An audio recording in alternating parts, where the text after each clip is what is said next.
So dito sa latest satellite animation, makikita nga natin yung kumpol ng kaulapan na dala ng bagyong Tino ay nakakaapekto pa rin sa nakararaming bahagi ng ating bansa. In particular, dito nga sa may bandang Southern Luzon area, Visayas at ilang bahagi ng Mindanao. Samantala, sa labas ng ating air responsibility, yung binabanggit naman natin isang tropical depression na may potential ding maapektuhan ng ilang bahagi ng ating bansa ngayong darating na weekend. So inahin nating himayin yung detalye ng bagyong Tino.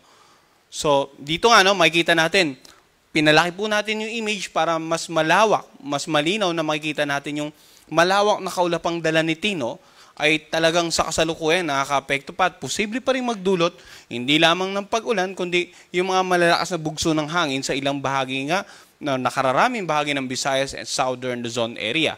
Kanina alas 4 ng hapon, ang sentro o ang mata ng bagyong Tino ay nasa may bandang Patnongon, Antique area. Taglay nito ang lakas ng hangin, umaabot po ng hanggang 130 km per hour. Malapit sa gitna nito at ang pagbugso ng hangin aabot hanggang 180 km per hour. Sa kasalukuyan, kumikilos ito sa direksyong northwest naman sa bilis na 15 km per hour. So, tingnan natin ano nga ba inaasahang pagkilos ng bagyong Tino in the next 24 to 48 hours. So, sa pinaka-latest forecast track ng Pag-asa, patungkol nga sa direksyon ng bagyong Tino, ito yung tinatayang 2 o'clock this afternoon na location ng sentro na ng bagyong Tino at inaasahan natin na bukas ng madaling araw ay nandito siya sa coastal waters ng Linapacan, Palawan. So makikita natin patuloy na pagkilos. At bukas naman ng hapon, inaasahan natin na andito na siya sa 305 kilometers west ng Coron, Palawan. So simula ngayong gabi hanggang bukas, patuloy nga inaasahan na lalayo na ito sa kalupaan ng ating bansa. At sa darating na Huwebes ng madaling araw, posible na po itong lumabas ng ating area of responsibility. Then Huwebes ng hapon, nandito na sa may bandang napakalayong distansya na 935 kilometers west ng Southern Luzon. At pagdating po ng Biyernes ng madaling araw ay inaasa na posibleng maglandfall dito sa may bandang Vietnam area. So kung titingnan natin yung forecast track, nandiyan pa rin yung area of probability, Yung pinaka-center track, yan inasa natin pagkilos ng sentro or ng mata lamang. At yung area of probability, nagpapakita ng iba pang posibleng lugar na pwedeng tahakin ng sentro ni Tino throughout the forecast period.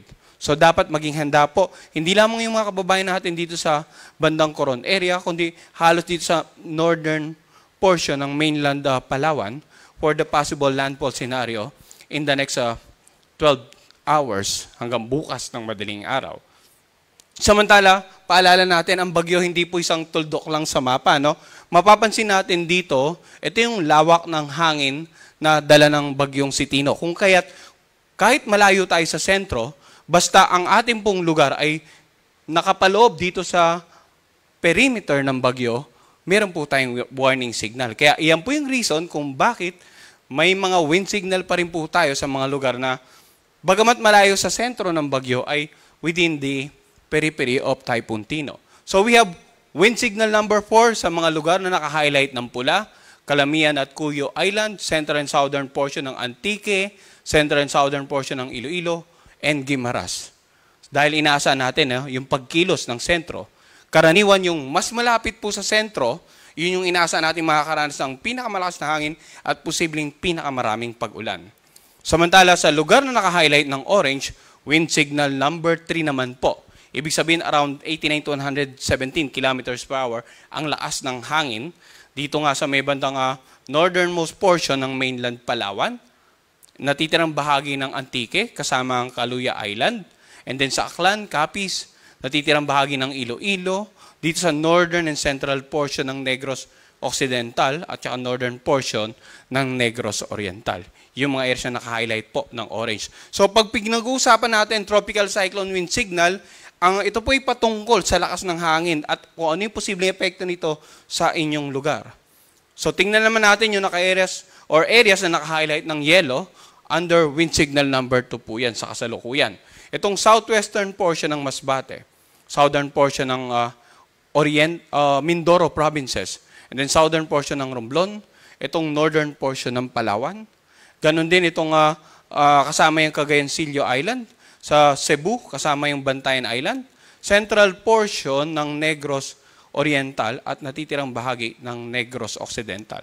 Sa mga lugar may wind signals number 4, 3, and 2, yung malakas na hangin pwede pa rin makapagpatumba ng nakararaming uri ng pananim, makasira ng mga struktura, lalong-lalo po yung mga bahay na gawa sa light materials, lumang kahoy, or yung tinatawag nating nipa, and then pwede rin makapagpatumba ng mga billboards, mga poste ng kuryente, at generally, yung mga karagatan sa paligid, inaasahan natin magiging maalon hanggang sa napakaalon.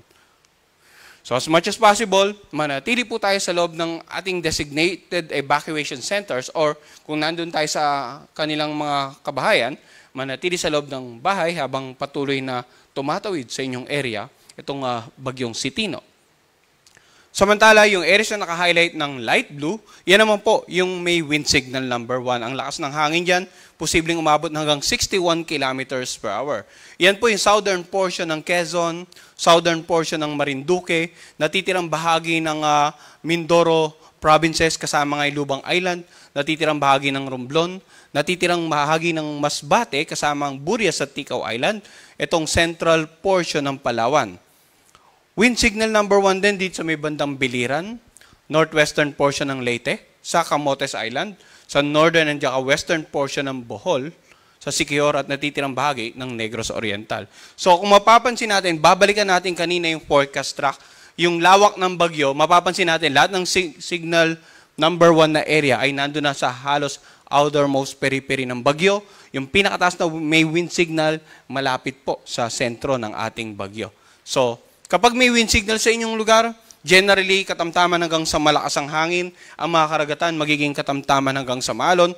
Minsan halos minimal to at times no damage at all. Pero wag po nating maging kampante na wind signal number 1 lang tayo dahil yun nga, ilang araw na rin umulan sa ating lugar and likely baka po hindi pa agad-agad huhupa yung mga tubig ba sa inyong lugar, baka may mga bahagi ng kalupaan sa mga gilid na bundok na biglaan na lang magkaroon ng mga landslide dahil nga sa ilang araw po nababad sa pag-ulan. Mapapansin kasi natin, itong mga lugar na to, previously mataas ang wind signal, yan yung mga nadaanan na. So, kahit wind signal number 1 pa rin po, nandiyan pa rin po yung banta ng peligro na dulot ng bagyong Sitino. So, napag-usapan na po natin yung mga wind signal, no? Yung epekto ng lakas ng hangin sa inyong lugar. Ang susunod naman po nating ipakikita ay yung ano yung mga lugar naman na pwedeng makaranas ng pagbugso ng hangin, mga lugar na walang wind signal. Ito po ay dahil sa umiiral na amihan or northeast monsoon, yung shear line at saka yung pinaka-extension or trough ni Tino. Ngayong araw, inaasahan ng mga pagbugso ng hangin sa Cagayan Valley, Cordillera Administrative Region, Ilocos Norte at Ilocos Sur, Central Luzon, Metro Manila, Calabarzon, Mimaropa, Bicol Region, Sarangani, Davao Occidental at Davao Oriental. Bukas naman mga pagbugso ng hangin sa buong Luzon, Western Visayas, Negros Island Region, Central Visayas, sa Biliran, sa Leyte at Zamboanga Peninsula. Samantara, sa third day ng forecast natin, Ilocos Region, Batanes, Cagayan kasama ang Babuyan Island, nakararaming bahagi ng Cordillera Administrative Region, Central Zone, Metro Manila, Calabarzon at Mimaropa. So, bakit po may mga pagbugso ng hangin? Gaya nga binanggit natin, panahon po ngayon ng amihan. So, may mga lugar outside the storm or the typhoon area na posibleng mo makaranas ng mga malalakas na hangin. And the epekto nito, yung mga karagatan sa paligid, pwede rin pong maging katamtaman hanggang sa maalon. Ngayon, pag-usapan naman natin yung inaasahang pag-ulan, dala po ng amihan, ng shear line, at siyempre ng bagyong Sitino. So, simula ngayong araw hanggang bukas ng tanghali, mapapansin natin, no, mga malalakas sa pag-ulan, more than 200 millimeters, naka-highlight ng red. Ito po yung Antique, Guimaras, Iloilo, at yung buong Palawan. Kanina pinakita natin yung actual satellite imagery and then sa forecast track, na ito pong mga lugar na to malapit sa sentro. Kaya po yung binabanggit ko kanina, mas malapit kayo sa sentro, lalong-lalo sa eyewall, mas malakas ang hangin, mas maraming pag-ulan. Posible po yan. Samantala, 100 to 200 millimeters of rain dito nga sa Mindoro provinces, sa natitirang bahagi ng Panay area, sa Romblon, dito sa Negros Occidental, at dito sa may bandang Quezon province. And then yung areas na naka-highlight ng yellow, 50 to 100 millimeters of rain. So yung mga pag-ulan na yan, posible pa rin magdulot ng mga pagbaha, lalong-lalo na sa mga low-lying areas, pagbaha sa mga komunidad malapit po sa gilid ng ilog dahil it's either sa patuloy na pag-ulan ay tumaas yung level ng tubig, umapaw yung ilog, or yung mga pag-ulan sa karatig lalawigan, magiging mataas ang level ng kanilang tubig sa kanilang ilog and nagkataon na patungo sa inyong ilog yung pinakang outflow. So maging magmatsyag pa rin po tayo sa mga kaganapan sa ating paligid at patuloy pa rin makinig sa latest at makipag-ugnayan sa kanilang LGU at saka Local Disaster Risk Reduction Managing Officers para sa patuloy na gawaing pangkaligtasan. Samantala, sa darating na Huwebes, kung mapapansin po natin, ang mga pag-ulan, concentrated na lamang dito sa may bandang Palawan area, yung 100 to 200 millimeters of rain, habang 50 to 100 millimeters of rain sa lalawigan ng Quezon, Mindoro Provinces at Antique. Kung atin pong babalikan sa darating na Huwebes, yun yung tinatayang nakalabas na po ng area of responsibility ang Bagyong Sitino, kaya't konti na lamang yung lugar na inaasahan nating uulanin. Ganun pa man, paalala pa rin yung mga pag-ulan ay pwede pa rin magdulot ng mga pagbaha at pagguho ng lupa. Lalong-lalo na kung nababad na, no?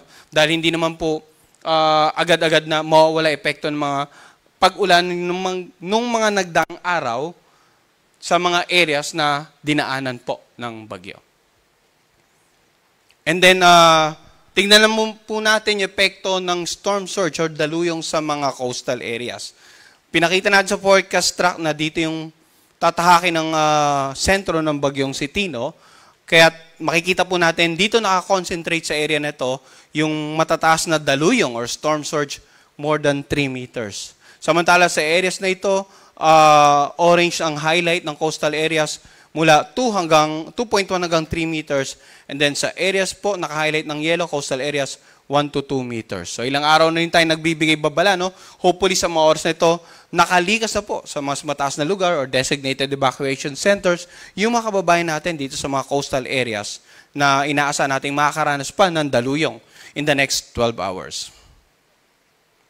And then, aside yun sa matataas na along, hahampas sa mga coastal areas, yung sitwasyon ng pag-alon sa laot or sa kalagitnaan ng karagatan, may nakataas tayong gale warning, no? As much as possible, hindi po papayagang lumaot ang anumang uri ng sakyang pandagat sa mga karagatan sa paligid nga ng Northern Palawan, dito sa southern coast ng Occidental Mindoro, western coast ng Aklan, Antique, at sa southern coast ng Iloilo.